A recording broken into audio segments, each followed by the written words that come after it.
Kawhi Anthony Leonard is one of the best NBA players on the court today in 2021 and is arguably one of the best two-way players in NBA history. But off the court, we all know he's a quiet guy. His laugh is a meme, as you can see it with this. I don't even know where you're sitting at.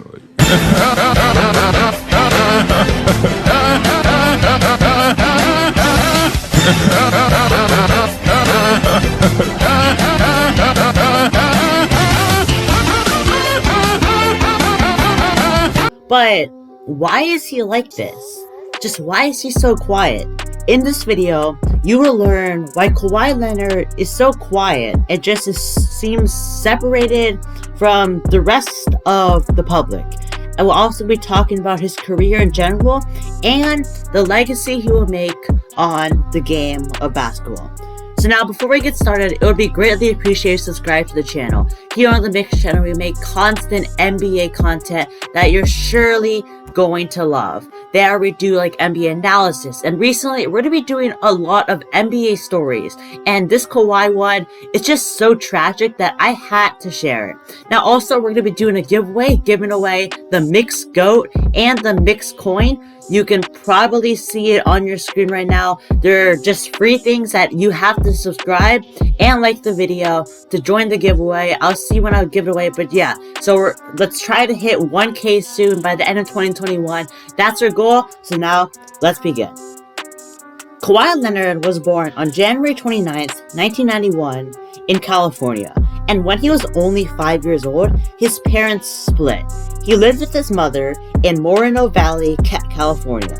However, his dad was his role model, frequently visiting in the summers to help in his dad's company, a car wash. He attended Canton Springs High School, but missed tryouts and was eventually cut. He then actually in his first season played football, but quit after 1 year for basketball. His dad was heartbroken because his dad really wanted Kawhi to play football, but he was just better than Kawhi, and that his dad was just willing to move on. Then he transferred to Martin Luther King Jr. High School. However, on January 8th, 2008, Kawhi Leonard's life changed. His father, his biggest supporter, was shot and killed at the car wash he owned. The killer was never found, and his motive to kill Kawhi's father was never found.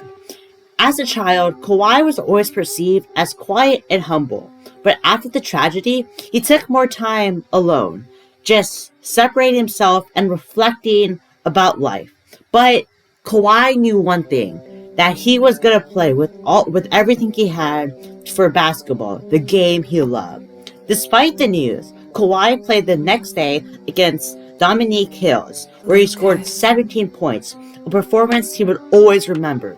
He was quoted before the game saying, I quote, "Basketball is my life, and I wanted to go out there and take my mind off. It was really sad. My father was supposed to be at this game."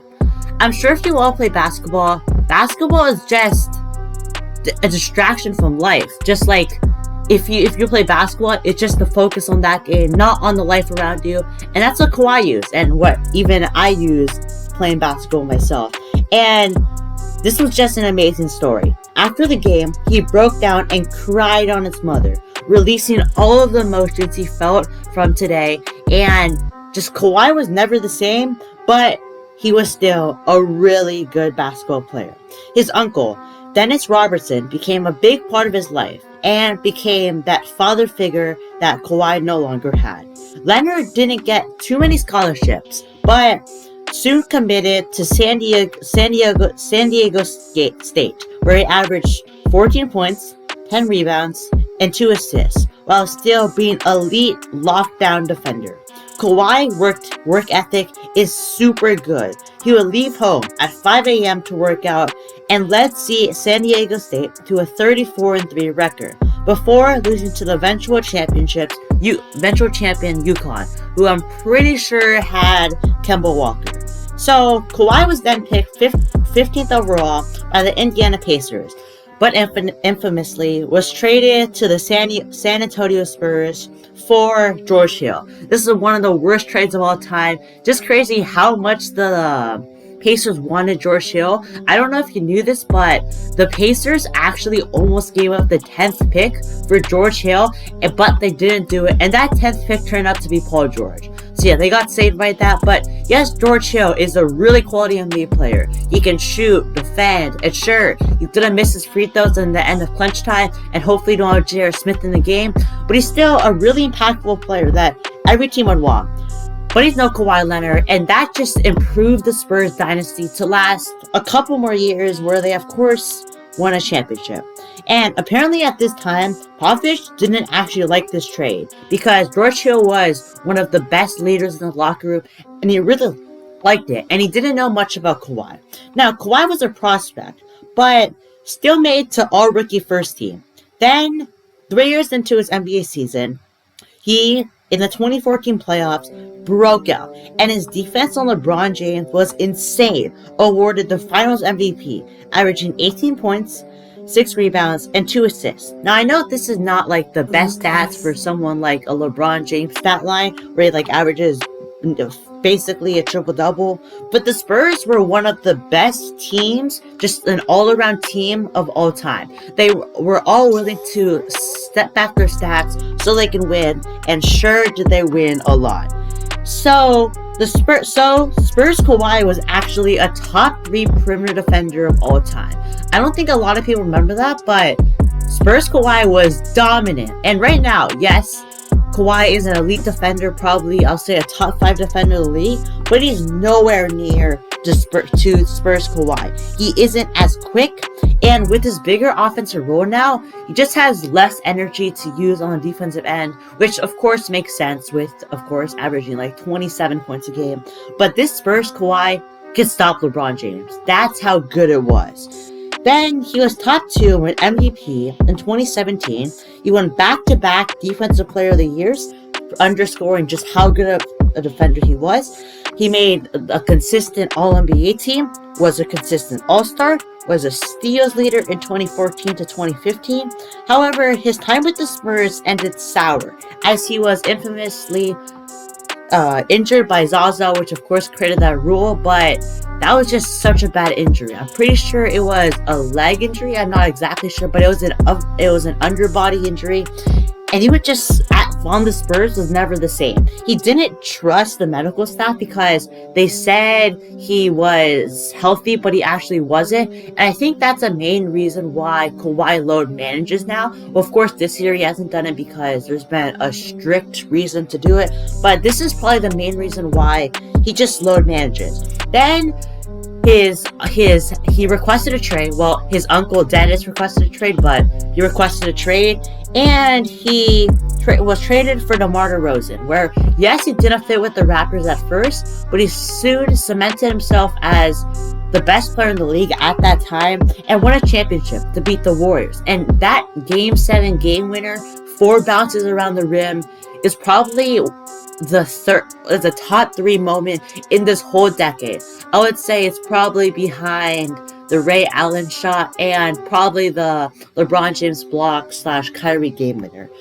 But that was just insane. So then, yes, he won a championship, but he wanted to go back home. So he signed with the Clippers, where he didn't do the best. Oh, the team didn't do the best. They, of course, were clear favorites. However, they blew a 3-1 lead to the Nuggets, and they just didn't have the chemistry that a team should.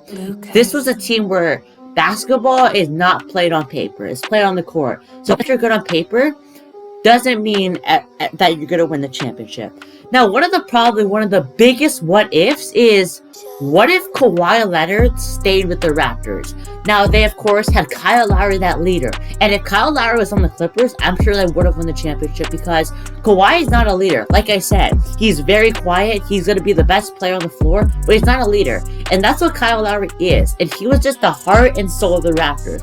Pascal was an amazing second option, being able to lead the fast break, defend, and have a nice post game that really complemented Kawhi Leonard.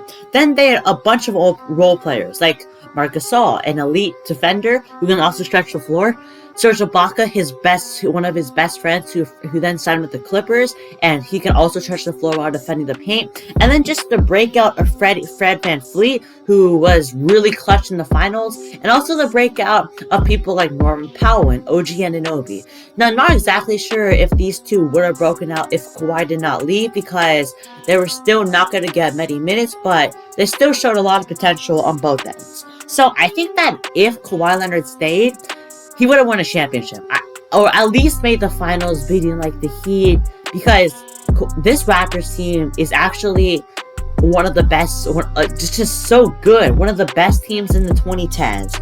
And so why is Kawhi Leonard so quiet? Well, it's mainly because his personality is like that, being quiet and humble. But this incident where his dad was shot and killed, this influenced Kawhi's life forever. And he just used this still as motivation to just play the game of basketball he loved. He's been quoted to say that, "I just always given my all on basketball because I knew my dad wanted me to do that." And when you have that motivation, you're going to succeed. And I think that Kawhi can go down as a top 20 player of all time. I think Kawhi is already a top 30 to top 35 player of all time, because he already has 3 championships, 2 Defensive Player of the Years, multiple All-NBA and All-Star teams, and just 3 Finals MVPs. And especially if he has 2 Finals MVPs. And especially if he wins another championship with the Clippers, then that's really going to cement his legacy. So yeah, that's going to be a video about why Kawhi Leonard is just so different from everyone else. Why he's so quiet. I hope you all enjoy this video. Make sure to like the video if you like the videos, and to really support the channel. Subscribe to the channel because I really want to hit 1K. And do you really think someone who is making this high quality of videos deserves like 500 subscribers? I personally don't think so. You can disagree, but yeah, make sure to subscribe to the channel, turn on the bell so you never miss an upload about the story. We're going to be doing Nickeil Alexander-Walker and why he is the replacement for Lonzo Ball soon. So yeah, hope you all enjoyed, and until next time.